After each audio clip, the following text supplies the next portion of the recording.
From the garage that sparked the global self-care movement, welcome to the Human Garage Experience, a podcast where we have unfiltered conversations on self-healing, consciousness, and optimizing your life with fascinating individuals changing the status quo. I'm your host, Garry Lineham, and I'm honored to have you here. Let's get down to it.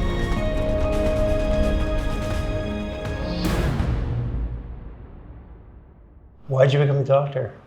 I became a doctor. I had always wanted to be a doctor. When I was a kid, I used to tell my parents that I would become a pedestrian before I could say pediatrician.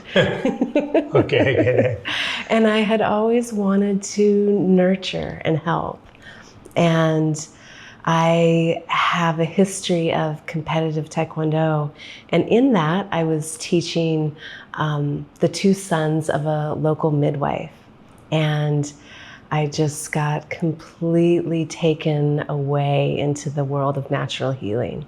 Actually, now she's a quantum healer, which she always was. And it just opened up a completely new perspective on health and how we nurture the body and how we have a relationship with this entire world, the natural world, the universe, right? Was it natural at first, or did allopathic medicine? I think it was allopathic medicine at first, but I was just a child. I really didn't have that distinction in my mind. Yeah. And just doctor was healer. Yeah, exactly. My mentor, Anita Rojas, she's an incredible midwife. She's mentored by a midwife. Mm-hmm. I mean, that makes a lot of sense. So what is quantum biology? That's a great question. It's a new emerging field, and it actually birthed with the start of quantum physics, but it wasn't until the early 2000s that we got actual evidence of quantum phenomenon in living systems. And it's really the study of the smallest pieces of life working on our smallest pieces of anatomy. And of course, that would include proteins, enzymes, our DNA, our mitochondria, and of course, our fascia, right? And this water that lines it. And it is an incredible perspective that reduces things down smaller than we've ever looked before. But at the same time, once you're at that level, it connects everything in this beautiful web. So we see the interconnection throughout all of it. It's beautiful. From a quantum perspective, we're basically just saying that we're a part of something else. That's the easiest way to say it. And we're not separate from that we're a part of. And in a micro way, what is in here at the cellular level expands in the universal level. Yeah, absolutely. And we're recognizing that. Yeah, absolutely.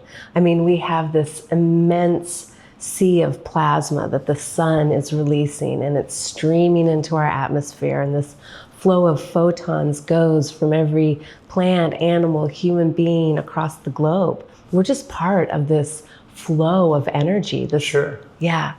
Yeah, but we, current, we'll get into what we think a human being is, but the current version of that doesn't allow for that idea.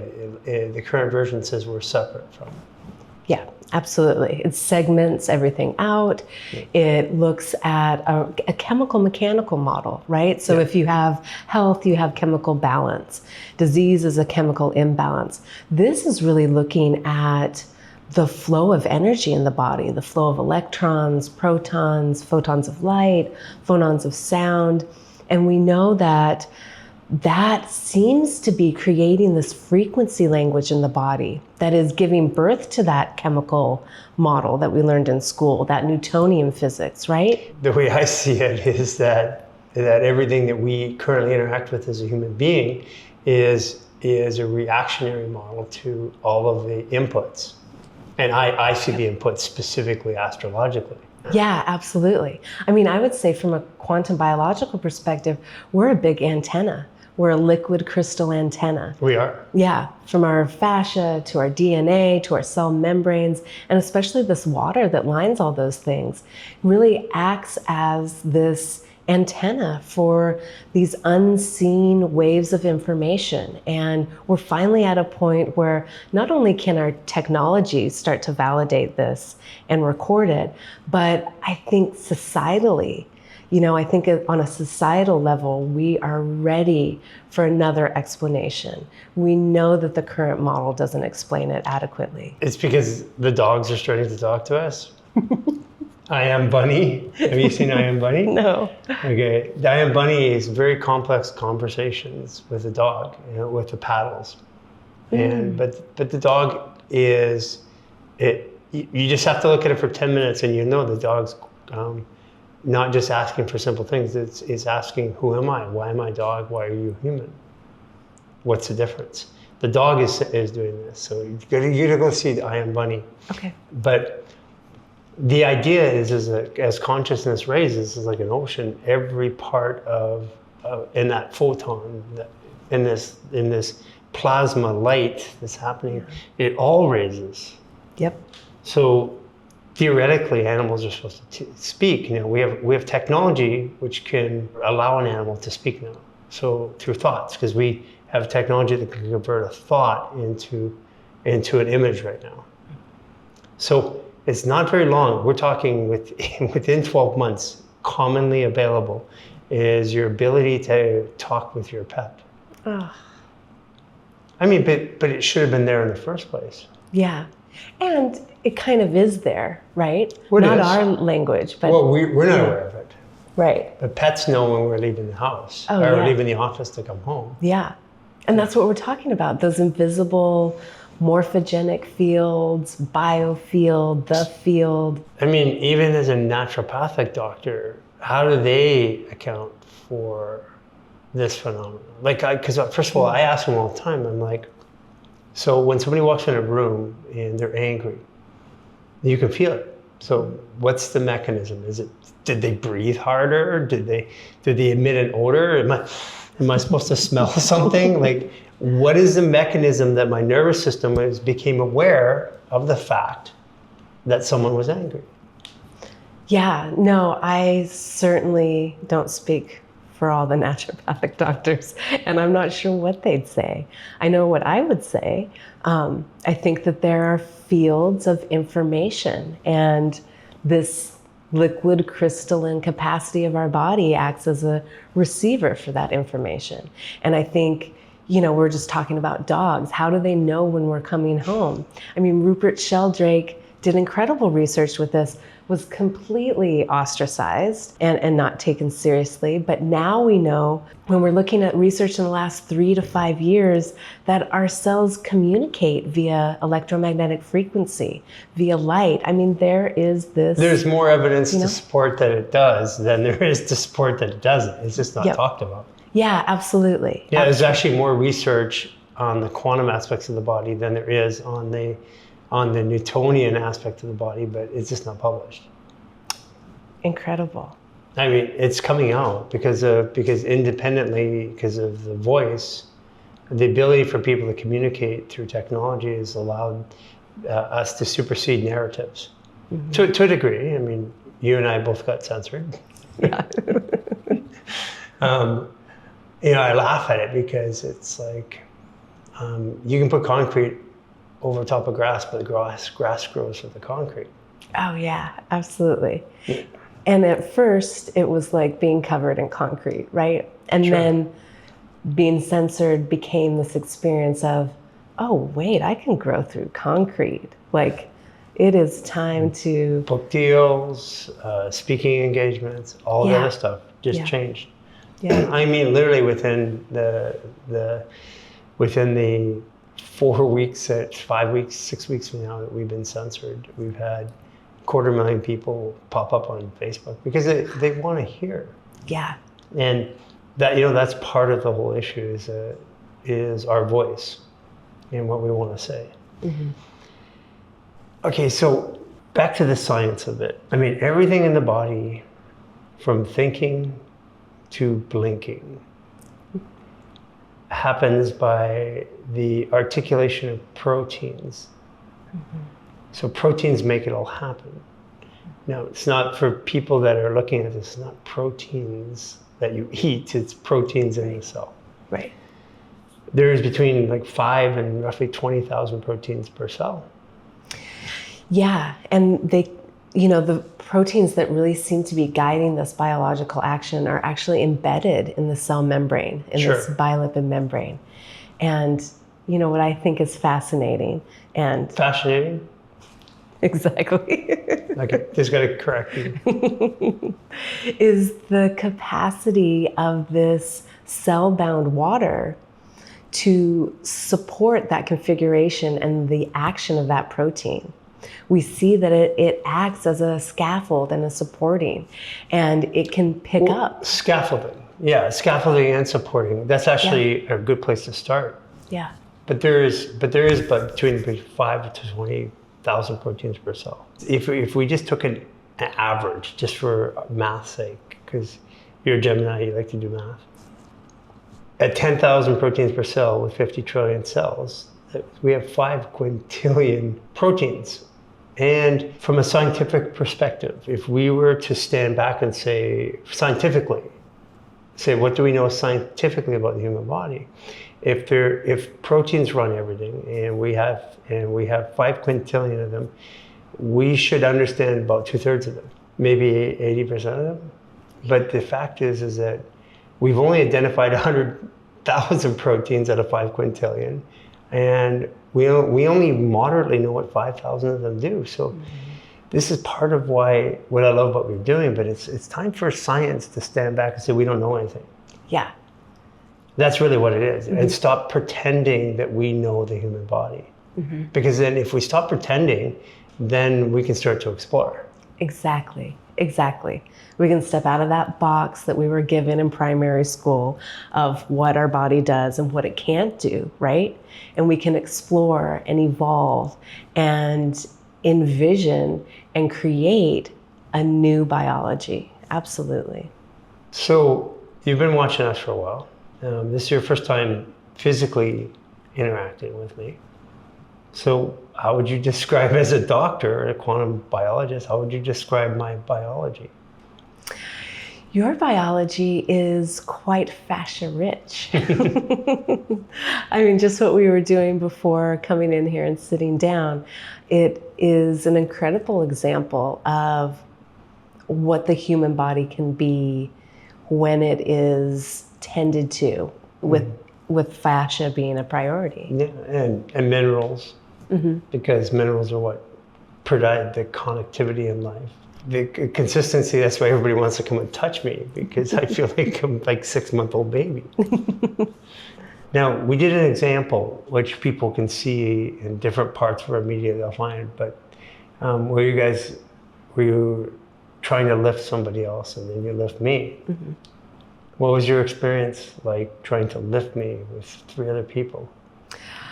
That was incredible. It was something I hadn't experienced before, right? Being able to, and we were using our fingers like this, right? We weren't like using all of our strength and in a squat position, using physical force like that.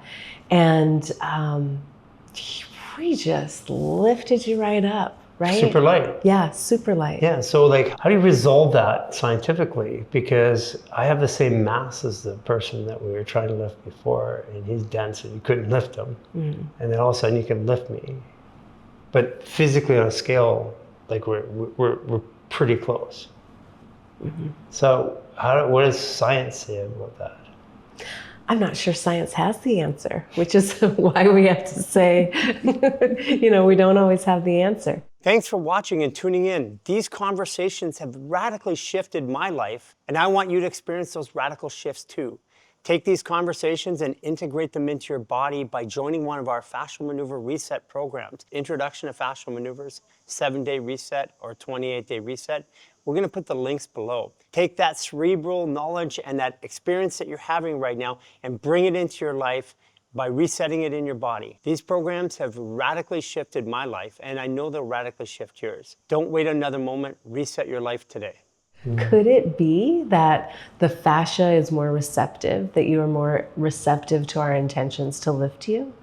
That us placing our hands over your head and gathering in the collective intention, which we know affects biological action. Sure.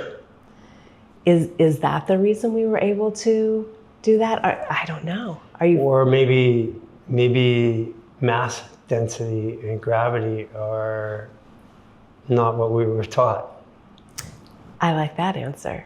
Yeah, and I'm still exploring. I don't know. I just know that I know that four kids who are 10 years old can pick me up with their fingers and from a sitting position and walk me around above their heads. And I know that they can do that, but I don't know why. I mean, I pretend I know why. I think one of the things is back to the field. The way I perceive it is we have a ball of energy that's a human existence, and it's highly intelligent. Yep. And as we move through that energy to the core of us, we become denser. And then we get to the skin, and it's more dense than the field around us. But as we go through the skin and the fascia down to the bone, it becomes more dense. And at the center of us, we have the highest level of density. And as we move to the further away from us, we have less density. If you think about it, that's electricity. It's a capacitor. You've got insulator and capacitor. That's what we are. Oh, absolutely. Semiconductive, even superconductive with Sure. some things, right? I mean, Yeah, superconductive. and for sure. then when you bring in environmental exposures and elements, right? The sun and how the sun hits our skin and creates this plasma of free electrons. So is it dangerous to look at the sun? I think that there's probably a spectrum, right? I think that just like being out in the sun, if somebody isn't building a relationship with the sun throughout the year, then... But what is building a relationship? Like, I'll give you an perspective. 5 years ago, if I got out in the sun for 45 minutes or to an hour, I'd burn, and I'd be 3 or 4 days tending to my burns. Yeah. Today, I can spend all day long in the direct sunlight with no sunscreen and no burns. That's exactly what the relationship means, right? So if we are going to spend an entire year living indoors and then go to the beach at high noon with our case of beer and expect to have a good relationship with the sun, it's not going to work out. We're going to end up, First time. So what's burning? How about heavy metals? Oh. Well, that's what a sunburn is. Well, and that makes a lot of sense because By the way, I'm the Nordic white guy that burned even with a little bit too much sun. Yeah. And now same. I don't burn at all. Same. And I think that heavy metal comment you just made is really interesting because what we're also doing when we cultivate a relationship with the sun, when we're out in the winter, when we're out in the springtime and building those melanin stores. We're detoxing. Melanin holds heavy metal. Yeah. Yeah, absolutely. Absolutely. So I propose that what burns you is actually the aluminum, barium, strontium, the tin, all the metals that aren't supposed to be in our tissue. That's what burns us. Because we didn't have sunscreen 50 years ago, 75 years ago, 100 years ago. Where's all the people that burned 100 years ago? They were out in the sun all the time. Yeah. How come, what happened to them? Where's all the skin cancer back then? Absolutely. I think that that's a really important piece because it's not only a sunburn that we're talking about, the adverse effects, but it's the benefits, right? That melanin, we're talking about a semiconductor that as that light strikes it, it is fully enveloped in a shell of water and it creates molecular hydrogen and molecular oxygen. And those act as free electrons, a plasma. Like we're talking about the field around us. We have a field inside of us around each of those melanin molecules, right? And then it's so beautiful because we know that the research on molecular hydrogen, it acts as a selective antioxidant. I know you like the ionized water, we like our hydrogen water, But we have this capacity inside of us, and it allows for, when that melanin is struck by water, it splits that water into molecular hydrogen and oxygen. It can donate those electrons places where you need it, decrease inflammation, act as the antioxidant, and then it can reform the water to do it again. So explain that to like a 5-year-old. Okay, so we have melanin in our skin. We also have it in our brain, our eyes, our ears, our internal organs. But this melanin is sensitive to light. Right. And when it's exposed to light, when it's exposed to UV light, like on the surface of our skin, It opens up. yeah, yeah, And melanin is actually what also allows for color. yep, absolutely. Yeah. It allows for the pigment of our skin, the color of our eyes, our Because hair. technically we're not white, we're just less colored. Yeah, we're different shades. Yeah. All of us are a different color, but melanin is what dictates that, and it has this beautiful dance with water and light. It can create this plasma of energy. So if the body had too many heavy metals, like everybody worries about something like mercury, and it's held in there, and if they get into the light, the actual melanin, the heavy metal is held in that cell. Yeah, it sequesters the heavy metals so that it can't Draws go it, around and makes it sticky. yeah. And then the melanin, if you get in the light, it goes poof, and starts to let it go. Well, I don't know if the melanin lets it go. I think that maybe the melanin sequesters the heavy metals, but if you don't have enough melanin, then you don't have enough heavy metal sequesterers. But what if you have too much heavy metal? Yeah, then working on that melanin can be an important avenue, right? Yeah. So it's opening it up. It's like letting. Yeah. So the idea of a sunburn was really so I don't burn anymore, but I used to burn. So what's the difference? The only thing I can figure out is I just don't have the heavy metals in my system, in my fascial system. Mm-hmm. What I noticed clinically in 2016 to 19, testing 10,000 patients, is that everybody had super high elevated barium, strontium, and aluminum in their hair follicles, which means it's in their hair is our connective tissue. Mm-hmm. So it's in our connective tissue, but it's not in our blood. So everybody's going to look for a blood test, and they don't even realize that they have all these heavy metals in their system. And, when we're talking about detoxing and getting rid of those heavy metals and how you don't have an issue with heavy metals, I think we have to talk a little bit about the water in the fascial system. 100 years ago, human beings were 80% water. When you and I went to school and when we learned about it, we were 70% water. Mm-hmm. Today, scientifically and taught in schools, we're 60% water.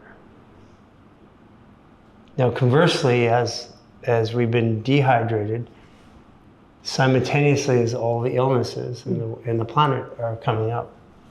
Yep. So if you want to talk about water, it's like if we are water and we take away. But people would say, I drink a lot of water. Mm-hmm. Well, so if I'm dehydrated, why is it drinking water is not helping? Because it's not the same thing, right? We're talking about cellular water. We're talking about water inside the cell, outside of the cell. That's a different kind of water than the water we're drinking. That water is created by this interaction between that cell wall or that mitochondria or that fascia, right? The wall of that fascia interacts with that water and it takes on a different organization. Sure. Yeah. So to make it simple though, maybe we could say nutritional water versus utilization water, there'd be a difference. Yeah. So H2O is a solvent. How do you feel about people drinking solvents? Should we drink a solvent? I love to teach people to increase that cellular water, that biological water. But that's H3O2. So what's the difference between H2O, which everybody thinks is water? So H2O is a solvent, should never be drank by a human being. H3O2 is, call it structured or cellular water. Why is it different? It's different because it has this lattice structure, right? And I mean, we can talk about incredible researchers like Gerald Pollack or Emilio Del Giudice and their work showing that this water takes on a different organization. Sure. And as it does, it pushes out particles and solutes, including these things we want to detox from. Sure. And as it builds against that fascial wall, that fascial tissue, it is negatively charged. And right outside of it, right, if we're math-minded, H3O2, there's a hydrogen missing. Where'd that hydrogen go? Right. So that's the H3O2 is in nature. It comes from the water and the sunlight in the streams. Mm-hmm. The swirling. Yeah. Or inside of a coconut or a watermelon. And then the hydrogen, like I said, that extra molecule. So H2O is a solvent-based, and solvent means it's cleaner. It's like when H2O goes over top of a rock, it wears a hole in that rock over time, and it takes away all the minerals.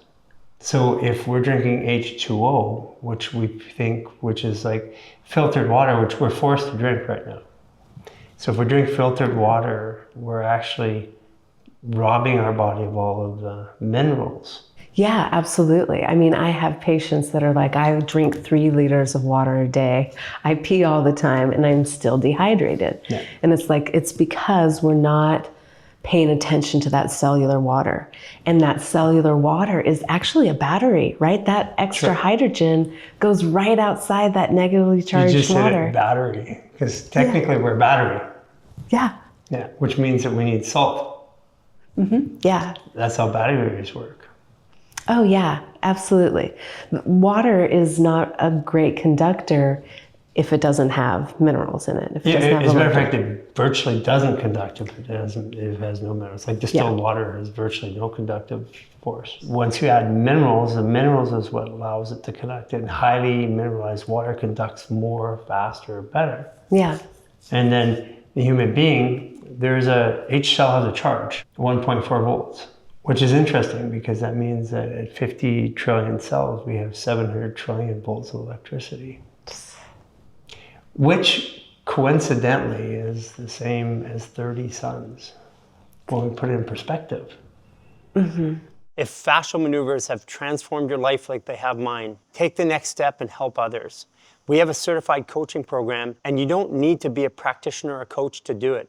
If you want to learn more about your own body in detail and help others, this is the program for you. Our certified program will not only show you the basic tools on how to help yourself, it will give you the business expertise and contacts to make it happen. If now is the time to change your life, then take that step today.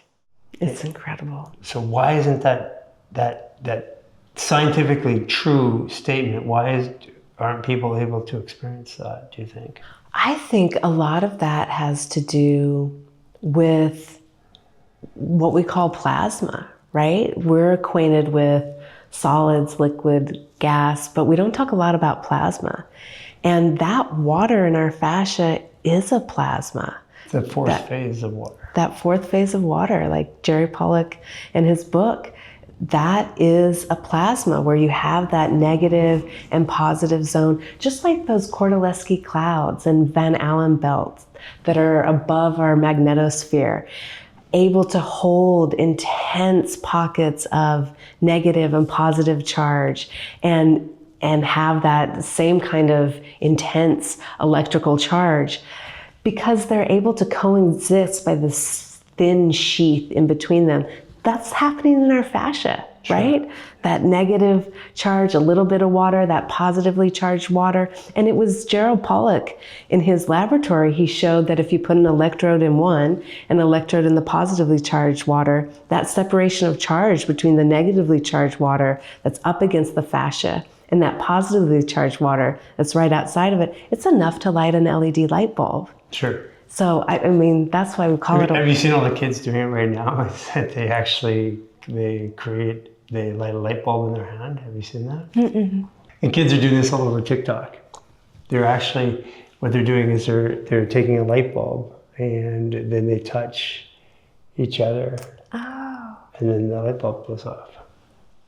I love that. Yeah, I mean, it's just simple little ways, but this is the explorative nature of what's going on. It's like we're exploring what the human body. I mean, do you feel like you know the human body? No, I feel like I am just stepping one foot into an incredible cave of wonder. I mean, it's fascinating. That's why I love what I do. Fascinating. Sorry, I'm visceral response. Yeah. So you're just stepping that one foot in there. Yeah. I mean, that's why I love what I do, is because it inspires a continual sense of awe in the human body and that interconnected web that we belong to. It's spiritual. It reminds me of how incredible this world is, this universe, our body, and how it's all connected. So why are people so sick right now? I think because they're not connected. I think there's Sure. a lot of disconnect. And we could talk about it on so many levels, a fascial level, the water inside of us, our living environment, our ecosystem. And what are the simple things? I mean, like you have a lot of patients that come to you that are even potentially doing a lot of stuff right, but you're seeing them still sick. Yeah, absolutely. I think that the common thing I've seen with my patients is that there is a lack of safety and a lack of a sense of belonging. So you're telling me that, by the way, I agree, that my perception of my world dominates the way that my biology reacts. I certainly am, yeah. But that perception can be affected by things in our environment. Absolutely. And I think one of the chemicals. Chemicals, pollutants, herbicides. I mean, it goes on and on and on. But I think that that's the real medicine right now, is walking people back into a relationship with themselves, with the world around them. So what do you tell them to start with? I mean, you have a lot of people that want to be healthy, but they're just not. Well, I try to get them to look at a few things: their relationship with the sun, their relationship with water, and their relationship with that field that we were talking about before. So it means go outside, get structured water, but which, by the way, we're both censored for talking about. Yeah, I always say that if you really want to know the truth, just look at what they don't want you to talk about. And all the crazy stuff that you and I talk about. I mean, I talk about child sex trafficking, I talk about chemtrails, I talk about pharmacology, I talk about everything you can imagine. The one that they triggered us on was structured water. Yeah. I've been censored twice. The first one was in the winter of 2019 for talking about the sun. and this most recent one talking about water. Yeah, so I mean, basically, those are the ones that if you look at what's being shut down, what we're not allowed to talk about, that's where the answer is. Yeah. So that's back to the relationship. So get outside. Yeah. Get outside barefoot if you can. Yeah. Start getting good water. Yep. Start to mineralize your body. Yep, absolutely. You know, Coach Carol, who works with us, she was pulling part of a scientific research project, and there was like 1 ounce of spinach today, or from 50 years ago, you'd have to eat 146 ounces of spinach today to have the same nutrient profile as just 50 years ago. Yep. So basically, somebody says, I'm eating all the good stuff, and even organic, we need to mineralize on top of that. Yeah, I mean, we're a direct reflection of the soil, right? And if it's depleted, we're depleted. Yeah. Absolutely. There's a science of it, which is cool, which we're talking about. But the practical aspects, what do you want people to know, like practically, like the 5-year-olds? Like, what do you want to tell them about their bodies that they're not getting yet? I want people to understand that these things we're talking about aren't just a checklist, right? So when I was in school, I was diagnosed with 2 autoimmune conditions, Lyme disease, and I came away researching a quantum biological way to get healthy. And I came away with a checklist. Okay, I gotta see my morning sun, I gotta ground, I gotta structure water, I gotta deal with my fascial adhesions and interference fields. But that checklist turned into relationships. So now I can feel safety and a sense of belonging when the sun rises. Mm-hmm. I can feel a sense of safety when I can come internally and create a feeling of heart coherence, where I'm leading from that energy of the heart rather than my brain. So basically, if I feel safe in my body, in my life, then my body heals. Absolutely. I mean, and that's what you do. That's what you do. Well, I mean, it's really, really simple for people. They do a 15-minute stress reset, and all of a sudden their serotonin goes up and they see more options, and through more options, they feel safer. Absolutely. It's a human expression. It's like if I'm limited, I feel scared. If I have options, I feel safe. Yeah. And that's why the fascial maneuvers, I mean, even for me, it's the scale at which it's growing is just, it's insane. Like right now we're like 30 million people roughly, and about 1.5 million people a month. So I'll talk to you in a month, it'll be like 32 million. And with over 1 million practitioners that are prescribing it daily. And then now there's this drove of scientists. By the way, I need to connect you with Dr. Patel, who's organizing the science behind it. He's the world's leading surgeon. You might have seen me talking to him a little bit. He had stage 4 kidney disease. He came to us and on camera, his kidneys refired again. And he's like, oh my God. And it's like things started to work and he's unwinding.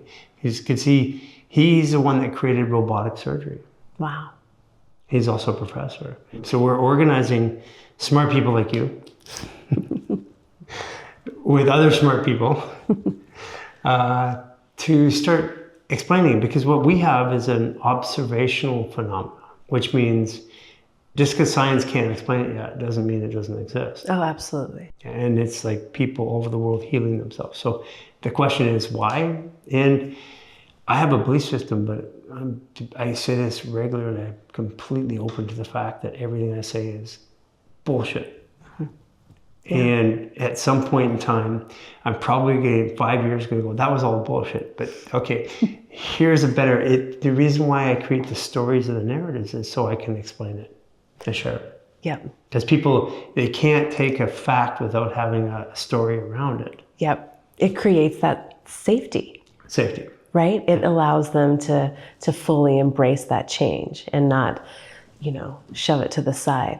And that's that danger cell that so many doctors talk about, that you can't heal if you're in that sense of danger, right? By the way, under my hand, 1,000 gallbladders grow back, thousands of thyroids.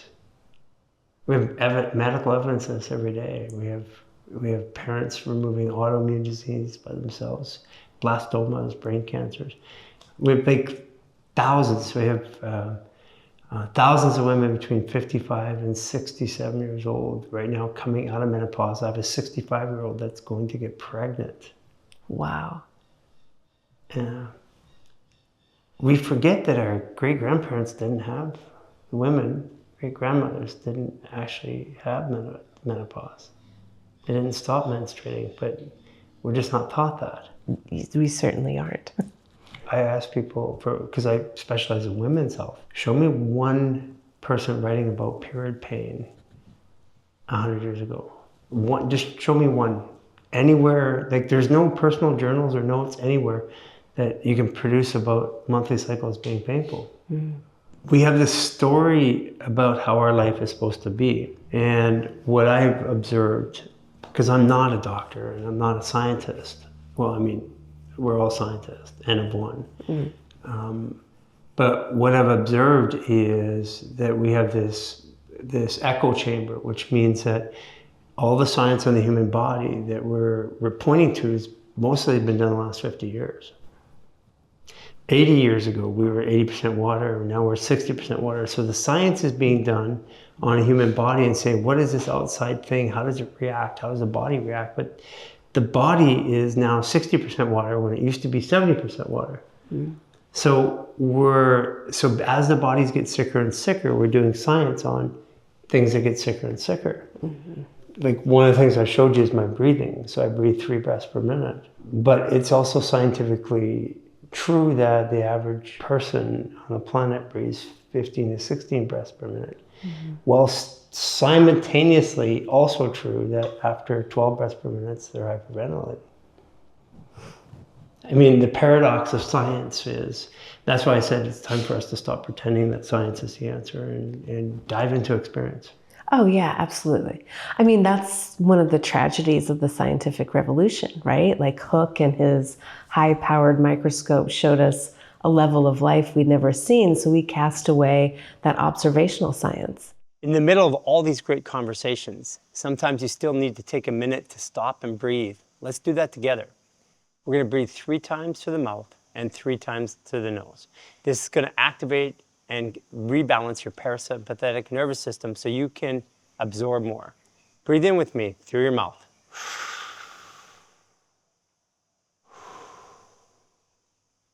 2.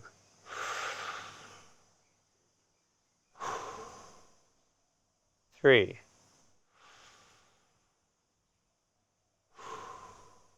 Now 3 breaths through the nose.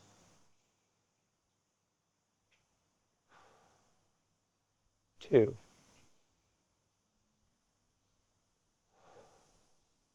3. Now with that simple 6-breath reset, you can go back and enjoy more content. And in that, all of that wisdom that was held there. And I think that's kind of the exciting thing about quantum biology, is it is ushering in some validation for those ancient indigenous traditions and that wisdom, the energy flow in the body, right? The meridians and flow of energy through that fascial system, through the premovascular system. It's So exciting. Does the body heal itself? Yes. Yeah. That's what, at the end of it, the body is self-healing because it's not sick, it's trying to talk to us. Absolutely. And we're just not listening. Oh, absolutely. You want to see something really cool with a doctor about pain? Yeah. Can I put you in pain? Sure. And put your leg on it. So what I'm going to get you to do is I'm going to put your body into pain on your leg because it's a sensitive spot for most people. Okay. And then I want you to touch it right where I'm intersecting. Okay. So when I get to about an 8, you let me know. That's painful. Okay, touch it with your hands right there. Both hands. It's dropping. Okay, now what out of 10, what is it? 2. 2. Okay, now take your hands away. Back up to an 8. Yeah. Okay, now touch it again. Yeah, back down. Okay, now say, body, I feel safe. Body, I feel safe. I'm okay with this. I'm okay with this. Take your hand away. Yeah. It's even less than a 2. Yeah. So the thing that we're taught to avoid was pain. And the greatest experience that I have as becoming a practitioner from not being one and being in pain was what I was fearing was actually the body saying, okay, I show this to the biologists and scientists all the time. And I'm like, it's resource allocation. The body's saying, this is something new. I don't know what it is. I don't know if I'm safe. Mm-hmm. And then it says, I need your attention. So pain, you put your attention there, it drops. Take your hand away. Okay, body says, hey, I thought you were like paying attention here. And then and you can keep doing that over and over again until you go, okay, body, I'm safe with this, a command. Mm-hmm. And then the pain dissipates, because then your body, it's like telling your dog that I'm okay with this person. Yeah. Yeah. Isn't that a cool experience? Absolutely. And I've been looking for ways to explain, because we were taught to avoid pain, but pain is the greatest motivator of the human experience. Absolutely. I just recently read a story about a physician that was working with soldiers. I can't remember what war it was. And they had experienced devastating wounds, right? Loss of limbs, sure. Just really devastating injuries. And he would go around in these army hospitals and ask them, how are you? Rate your pain? And they're like, we're okay. We're okay. We don't want pain meds. And their perspective was, we made it through. We are alive. This pain means I'm alive. Where when he transitioned into civilian hospitals and people with pain would come in and say, it's an aid, I need pain medication, because it wasn't the same context. It wasn't this, I'm alive, this pain is a signal of that I'm still here. Yeah, pain is relative to perception. Mm-hmm. And if I feel safe, then pain drops. Yeah. And so when people have chronic pain in their bodies, because the body's saying, we're not safe. Yeah. And then we do all the right things, if chronic pain doesn't go away, but if we deal with the emotions, and that's where the quantum aspects is. I mean, it's super cool that we're here. Like I've learned the science, and then I stepped away from it because it made no sense to me. And even the quantum science, it explains it, but it doesn't explain my relationship with it. Yeah. And so, because all that science has to be there, it's a way of explaining it so that we can work with it. But at the end of it, it's just my relationship. Like I don't care if someone says, you get this all the time, don't care about the science if I'm in pain. Yeah. Yeah. I just want to get out of pain. Yeah, absolutely. People are always like, oh, you just love quantum physics. And it's like, I love this right now. I mean, next year, if we have something different that explains it better, I'm going to love that. You're a Gemini. It's like, what? Next one? No, but it's just an interesting, the thing is, because I love to play around the science of it or the exploration, but at the end of it, we have to live with it. What's something about you that you want the world to know that nobody else knows? Oh, wow. That is a really hard one. I am stumped. What happened at 7 years old? No, sorry, 5. At 5 years old. What changed in your life? At 5 years old,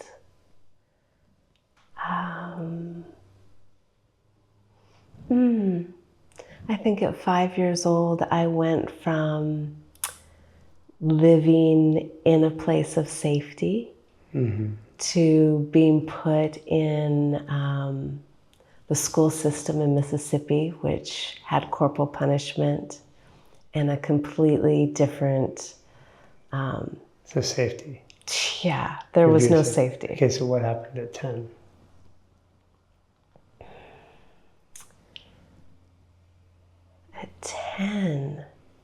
At 10 we moved into a completely new place. How did you feel about it? I didn't feel very safe. I had a thick Southern accent and spent my evenings in front of the evening news trying to lose my accent because, it wasn't very safe. So why do you think I know these particular times? I don't know. It's called the quantum biology. I'm in the experience of the field. So for you, something also happened around 10 o'clock, at 10 years old right here. Hit your head. Yeah. I don't remember that. But that doesn't mean it didn't happen. Well, and I was also, that's right around when I started Taekwondo. Yeah, And exactly. yeah. And you get hit in the head. Yeah. I could do something right now that would change that. Okay, You let's feel do it? it. Yeah.